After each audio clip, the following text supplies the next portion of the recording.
ஓம் Saravanabhava channel வாயிலாக உங்களை சந்திப்பதில் பெருமகிழ்ச்சி அடைகிறேன்.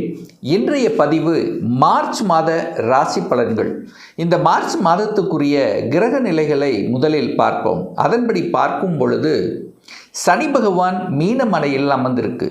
சந்திரன் இந்த மாதத்தினுடைய தொடக்கத்தில் மனோகாரகனான சந்திரன் ஆட்சி பலத்தோட கடகமனையில் அமர்ந்திருக்கு. கேது பகவான் சிம்ம மனையில் வீட்டிருக்க, சூரிய பகவான் பார்த்திங்கன்னா இந்த மாதம் மார்ச் மாதம் 15ஆம் தேதி கும்பத்திலிருந்து மீனத்துக்கு பயிற்சி ஆகுது. அதே போல் சுக்கிர பகவான் இந்த மார்ச் மாதம் 2ஆம் தேதி மீன மனையில் போய் உச்ச பலத்தோட வலிமையாக அமர்ந்திருக்க போகுது. குரு பகவான் வக்ர நிலையில் மிதுனத்தில் இருக்கார் அல்லவா. இந்த மாதம் மார்ச் மாதம் 11ஆம் தேதி குரு பகவான் வக்ர நிலையிலிருந்து நிவர்த்தி அடைகிறது. கும்பமனையில் ராகு புதன் செவ்வாய் இந்த 3 கிரகங்கள் இந்த மாதம் இருக்க போகுது. ஸோ இந்த கிரக அமைப்புகளை வைத்துக்கொண்டு இந்த மார்ச் மாதம் என்ன மாதிரியான பலன்கள், சாதகம் என்ன பாதகம் என்ன, எதை செய்யலாம் எதை செய்யக்கூடாது, எந்த மாதிரியான தெய்வ வழிபாடு உகந்தது என்பதை பற்றி இந்த பதிவில் நம்ம டீட்டெயிலாக பார்க்க போகிறோம். இதற்கு முன்னால் நம்முடைய சேனலை ஃபஸ்ட்டு டைம் நீங்கள் பார்ப்பவர்கள் என்றால் மறக்காமல் சப்ஸ்கிரைப் பண்ணிக்கிங்க. மேசராசி அன்பர்களே, மார்ச் மாதம் எப்படி இருக்க போகுது அப்படிங்கிறத பார்க்கும் பொழுது உங்கள் ராசிநாதன் செவ்வாய் 11ஆம் இடத்துல உட்கார்ந்துருக்கு, லாபஸ்தானத்தில் உட்கார்ந்துருக்கு. அப்போ நீங்கள் போய் லாபஸ்தானத்தில் உட்கார்ந்துருக்கீங்கன்னு அர்த்தம். அப்போ லாபத்தை பெருக்குவதில், லாபத்தை அடைவதில், அந்த மனமகிழ்ச்சி சந்தோஷத்தை கொடுக்கக்கூடிய நிகழ்வுகளில் இந்த மாதம் நீங்கள் இருக்க போகிறீங்க அப்படின்னு சொல்லலாம். அதே சமயத்தில் நேராக 5ஆம் இடத்தை பார்க்குது, பூர்வ புண்ணியஸ்தானம் பஞ்சமஸ்தானத்தை பார்த்துட்டு இருக்கீங்க. குழந்தைகளை பற்றிய எண்ண ஓட்டங்கள் அதிகமாக உங்கள் ஆழ் மனசில் இருக்கும். அதே சமயத்தில் இந்த மாதத்தினுடைய சிறப்பு என்னென்னா, குரு பகவான் வக்ர நிவர்த்தி அடைகிறது. இதுவரைக்கும் உங்கள் பாக்யாதிபதி வக்ர நிலையில் இருந்தார். இப்போ வக்ர நிவர்த்தி அடைந்து பாக்யஸ்தானத்தை பார்க்குது, உங்கள் ராசியை பார்க்குது. அப்போது பாக்யாதிபதியினுடைய பார்வையில் இருக்கக்கூடிய உங்களுக்கு இந்த மாதம் நல்லவைகள், நல்ல நிகழ்வுகள், சந்தோஷத்தை தரக்கூடிய அமைப்புகளில் கலந்து கொள்ளக்கூடியது. அதை இனிமையாக, அதாவது ஒரு நல்ல செய்திகள் உங்கள் காதுக்கு விழுகக்கூடிய அமைப்புகள் சூப்பர். இந்த மாதம் அற்புதம், அருமை அப்படின்னு சொல்லுவேன். ஏன்னா சூரியனோட சேர்ந்திருக்கார், பூர்வ புண்ணியஸ்தானத்தின் அதிபதியோடு சேர்ந்து 5ஆம் இடத்தை பார்க்குது. அப்போ பூர்வீகத்தில் இருக்கக்கூடிய பிரச்சனைகளை களைவீர்கள், குழந்தைகளினுடைய நலன்களில் அக்கறை செலுத்துவீர்கள். குழந்தை பாக்கியம் இல்லாத தம்பதிகளுக்கு குழந்தை பாக்கியத்தை கொடுத்து அதில் மனமகிழ்ச்சி சந்தோஷத்தை அடையக்கூடிய நிகழ்வுகள் சூப்பராக இருக்க போகுது. அப்போ ராசிநாதன் நல்லா இருக்கு. ராசிநாதன் நல்லா இருந்தாலே உங்களுடைய சிந்தனைகள் சிறப்பு பெறும். 2ஆம் இடத்தை பார்க்குறீங்களா, அப்போ தனத்தை பெருக்குவதில் நாட்டம் அதிகமாக இருக்கும். அந்த தன ஸ்தானத்தின் அதிபதியாக இருக்கக்கூடிய சுக்கிரன் போய் உச்சபலத்தோடு உட்கார்ந்துருக்கார். அப்போ தனம் கிடைக்குமா இல்லையா? நிச்சயமாக உண்டு. இதில் எந்தவித மாற்று கருத்தும் கிடையாது. அப்போ இந்த மாதம் முழுவதும் உங்களுடைய செயல்பாடுகள், உங்களுடைய முயற்சிகள் அத்தனையும் வெற்றி கொடுக்கக்கூடிய ஒரு நல்ல மாதமாக அமைகிறது. அதே சமயத்தில் விரயமும் ஆகும், பணம் விரயமாகும், பணமும் வரும், அதற்கு தகுந்த மாதிரி விரயமாகும். அதை சுப செலவுகளாக கன்வெர்ட் பண்ணிக்கிறது புத்திசாலித்தனம் என்பதையும் ஞாபகத்தில் வைத்துக் கொள்ளுங்கள் இந்த மேசராசி அன்பர்கள். குடும்பாதிபதி உச்சபலம். அப்போ குடும்பத்தை அமைத்து கொடுக்கக்கூடிய நிகழ்வுகள், சந்தோஷத்தை தரக்கூடிய நிகழ்வுகள் உங்களுக்கு சூப்பராக இருக்க போகுதுன்னு சொல்லலாம். அப்போ 2ஆம் இடம் வலிமை பெறுகிறது. 2ஆம் இடம்ங்கிறது என்ன? தனத்தை, குடும்பம், வாக்கு, இந்த 3 சிறப்பு பெறும். பொருளாதார அபிவிருத்தி உண்டு. குடும்பத்தில் ஒரு நபரை இணைத்து கொள்ளக்கூடிய நிகழ்வுகள் சாத்தியமாகிறது. சூப்பராக இருக்க போகுது. குடும்பத்தில் சந்தோஷம் தரக்கூடிய நிகழ்வுகளில் பங்கேற்பீர்கள். அதாவது சுப காரியங்களில் பங்கேற்பீர்கள், அல்லது உங்களுக்கோ உங்கள் குடும்ப உறுப்பினர்களுக்கோ சுப காரியங்கள் செய்யக்கூடிய அமைப்புகள் சிறப்பு பெறும். என குரு வக்ர நிவர்த்தி அடைகிறது இந்த மார்ச் மாதம் 11. இந்த மார்ச் மாதம் 11க்கு அப்புறம் சூப்பராக இருக்க போகுது. நேர 7ஆம் இடத்தை பார்க்குது. குடும்ப அமைத்து கொடுக்கக்கூடிய நிகழ்வுகள் சிறப்பு பெறுகிறது. அந்த 7ஆம் அதிபதி உச்ச பலத்தோடு இருக்கு. அப்போ திருமணம், திருமணம் சார்ந்த விஷயங்கள், நற்செயல்கள், நற்பலன்கள், சுப காரியங்கள், காது குத்துது. அதே சமயத்தில் ஒரு சிலருக்கு பார்த்தீங்கன்னா குழந்தை பாக்கியம் கொடுக்கக்கூடிய அமைப்புகள், உங்களுடைய செவ்வாய் லாபஸ்தானத்தில் இருக்கிறனால சகோதர சகோதரிகளுக்கு நன்மை தரக்கூடிய செயல்பாடுகள், இதெல்லாமே சிறப்பு பெறக்கூடிய ஒரு நல்ல மாதம் இந்த மேசராசி அன்பர்களுக்கு. முயற்சி ஸ்தானம் வலுப்பெறுகிறது. முயற்சி ஸ்தானம் 11ஆம் இடமான லாபஸ்தானத்திலிருந்து குருவின் பார்வையில் இருக்கு. அப்போ முயற்சிகள் வெற்றி, தொட்டது துளங்கும், நினைத்த காரியங்கள் ஜெயமாகும்.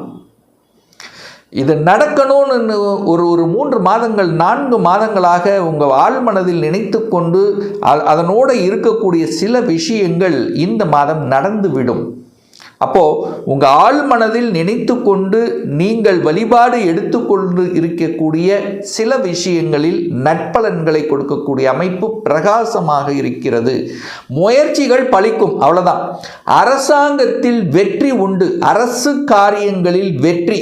இந்த மாதம் 15 தேதிக்குள்ளே உங்களுக்கு நல்லவைகள் நடக்கும். அரசு சார்ந்த விஷயங்களில் அரசு எக்ஸாம் எழுதுறது அல்லது அரசு ஒப்பந்தம் கிடைப்பது, அரசியல்வாதிகளுடைய நட்புணர்வை ஏற்படுத்திக் கொள்வது அல்லது அரசியலில் என்ட்ரி ஆவதற்குரிய வாய்ப்புகள், சந்தர்ப்பங்கள், அதில் ஒரு பொறுப்பு கொடுக்கக்கூடிய அமைப்புகள், இதெல்லாமே சிறப்பு பெறுகின்ற ஒரு நல்ல மாதம் மேசத்துக்குன்னு சொல்லுவேன். 6க்குரியவன் கடன், நோய், எதிர்ப்பு, பகையை தரக்கூடியவன் புதன். அவர் போய் 11ஆம் இடத்தில் இருக்கார். 6க்குரியவன் தனக்கு 6ல் போய் உட்கார்ந்தார். அப்போது எதிரியே வெல்லக்கூடிய அமைப்பு இந்த காலகட்டம் உண்டு. எதிரி யாருன்னு தெரியலன்னா கூட இப்போ கண்டுபிடிச்சிருவீங்க, இவங்க தான் எதிரி அப்படிங்கிறது செயல்படுத்தக்கூடிய தெரிந்து கொண்டு அதற்கு தகுந்த மாதிரி திட்டம் தீட்டி வெற்றி அடைவதற்குண்டான ஒரு காலகட்டம். அப்போ ஹெல்த்தில் ஏதாவது பிரச்சனை இருந்தால் என்ன ஆயிரும்? சரியாயிரும். 6க்குரியவன் தனக்கு 6ல், அதாவது வழியை வெல்லக்கூடிய அமைப்புங்கிறது இருக்குன்னு சொல்கிறேன். அப்போ யாராவது ஹெல்த் ப்ராப்ளம் இருந்தாலும், ரொம்ப நாளாக இருந்தாகணும், இந்த மாதம் அது தீர்க்கப்படக்கூடிய தன்மை, சரியான டாக்டரோட அதாவது அவங்களோட ஒரு கனெக்டிவிட்டி கொடுக்கக்கூடிய அமைப்பு. இதுவரைக்கும் இந்த இடத்துக்கு போனால் சரியாகும்னு தெரியாமல் இருந்தால் கூட இப்போ தெரிஞ்சு கொள்ளக்கூடிய அமைப்பு. அப்போ ஹெல்த் சரியாகிறது அப்படிங்கிறது எடுத்துக்குங்க. ஹெல்த்தால் இருந்து வந்த பிரச்சனைகள் சரியாகக்கூடிய அமைப்புகள், சந்தர்ப்பங்கள் இந்த காலகட்டம் உண்டு. அல்லது ஹெல்த்தை கேர் எடுத்துக்கொள்ளக்கூடிய அமைப்புகளை உருவாக்கும். இதுவரைக்கும் உடல்நலத்தில் ஒரு அக்கறை இல்லாத இந்த மேச நண்பர்கள் கூட இப்போ அக்கறை எடுத்துக்குவாங்க. சரியான உடற்பயிற்சி, உணவு கட்டுப்பாடு, இதெல்லாம் அதை ஃபாலோ பண்ணக்கூடிய அல்லது ஹெல்த் செக்கப் பண்ணக்கூடிய, இதெல்லாமே சிறப்பு பெறுகின்ற ஒரு நல்ல மாதம். கணவன் மனைவிக்குள்ள அந்நுண்ணியத்தை கொடுக்கக்கூடிய ஒரு மாதம். ஏன்னா 7ஆம் அதிபதி உச்ச பலம் அடைகிறது. புரிந்து கொள்ளாத தம்பதிகள் கூட இப்போ புரிந்து கொள்ளக்கூடிய தன்மை உருவாக்கும். அதாவது கணவன் மனைவிக்குள்ள ஒரு சின்ன ஈகோ, சின்ன ஒரு சண்டை சச்சரவு, அது உங்களால் வந்ததோ இல்லையோ. ஏன்னா சுக்கிரன் போன மாதம் பார்த்தீங்கன்னா 11ஆம் இடத்தில் ராகுவோடு இருந்து யாராவது ஒரு நாள் 3ஆம் நபர்களால் ஒரு பிரச்சனை உருவாக்கி கொண்டிருந்த விஷயங்கள் இப்போ அது தீர்க்கப்படுகிறது. அப்போ கணவன் மனைவிக்குள்ளே இருந்து வந்த கருத்து வேறுபாடு விலகக்கூடிய அமைப்புகள், சந்தர்ப்பங்களை உருவாக்கும். அதை சரியான முறையில் பயன்படுத்தி கொள்வது மேசத்துக்கு சிறப்பு. பாக்யாதிபதி வலுப்பெறக்கூடிய ஒரு நல்ல மாதம். பாக்யாதிபதி வக்ர நிவர்த்தி அடைந்து பாக்கியஸ்தானத்தை பார்க்குது. டிராவல் உண்டு. வெளிநாடு, வெளி மாநிலம், அந்நிய தேசம் சார்ந்த விஷயங்கள் சிறப்பு பெறுகின்ற ஒரு நல்ல மாதம். வெளிநாட்டுக்கு போவதற்கு, வெளிநாட்டு வேலை அமைவதற்கு, எம்என்சி கம்பெனியில் வேலை பார்ப்பதற்கு உகந்த மாதமாக இந்த மார்ச் மாதம் அமையப்பெறுகிறது. ரொம்ப நாளாக நினச்சிட்டு இருக்கேன் சார், நான் வெளிநாட்டு போகணும், வெளி மாநிலத்துக்கு போகணும், அல்லது வெளிநாட்டில் போய் படிக்கணும், அல்லது வேலை பார்க்கணும். இந்த மாதிரி தன்னுடைய ஊரை விட்டு வெளியே நகர்ந்து செல்லக்கூடிய வாய்ப்புகள், சந்தர்ப்பங்கள் இந்த காலகட்டம் சிறப்பு பெறுகிறது அப்படின்னு எடுத்துக்கலாம். 10ஆம் அதிபதியோடு தனாதிபதி சேருது. அப்போ என்னென்ன, தொழிலில் மூலமாக கிடைக்கக்கூடிய ஒரு பணத்தை, அந்த பணத்தை எங்கே பண்ண போகிறீங்கன்னா முதலீடாக கன்வெர்ட் பண்ணக்கூடிய ஒரு மாதமாக அமையும். தன்னுடைய ஃப்யூச்சருக்காக ஒரு 5 வருடம் 10 வருடத்துக்கு அப்புறம் நமக்காக ஒரு முதலீடு செய்யணும் அப்படிங்கிற அந்த எண்ணங்களை கொடுக்கக்கூடிய ஒரு மாதமாக இந்த மார்ச் மாதம் அமையப்பெறுகிறது இந்த மேசராசி அன்பர்களுக்கு. அப்போ 11ஆம் இடத்தில் இருக்கக்கூடிய கிரகங்கள் 5ஆம் இடத்தை பார்க்கறது இயற்கையாய் இறைவன் கொடுத்த வரத்தினுடைய அடிப்படையில் நல்ல பல அனுகூல மேன்மைகளை தரக்கூடிய அமைப்பு. அதனால் குலதெய்வ வழிபாடு இந்த மாதம் சிறப்பு பெறும். மேசத்துக்கு குலதெய்வ வழிபாடு ரொம்ப ரொம்ப ரொம்ப இம்பார்ட்டன்ட் அப்படிங்கிறத மைண்டில் வச்சுக்கோங்க. 12ஆம் இடத்தில் சனி பகவான் போய் உட்கார்ந்திருக்கார். தொழில் காரக கிரகமான சனி பகவான் 12ஆம் இடமான விரயஸ்தானத்தில் அமர்ந்திருக்கின்ற காரணத்தாலும் உங்களுக்கு 7.5 சனியில் விரய சனியாக இருக்கிறதுனால வேலையில் கொஞ்சம் அலைச்சல் திருச்சல் டென்ஷன் ப்ரெஷர் கண்டிப்பாக இருக்கும். எக்காரணத்தை கொண்டும் வேலையை விட்டுவிடக்கூடாது. ஆனால் ஏதாவது ஒரு டெம்ப்டை கொடுக்கும், எனக்கு வேலையில் பிடிக்கல, நல்லதே நீங்கள் செஞ்சாலும் ஏதாவது ஒரு குறை சொல்லக்கூடிய அமைப்புகள் இருக்கும்.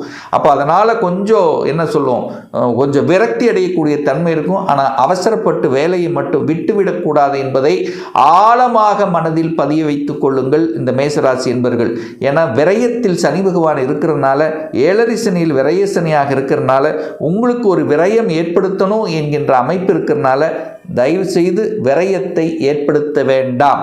ஒரு முடிவை எடுக்கும்போது ஒரு தடவைக்கு 2 தடவை யோசிக்கணும் என்பதை மனதில் ஆழமாக பதிய வைத்துக் கொள்ளுங்கள் இந்த மேசராசி அன்பர்கள்.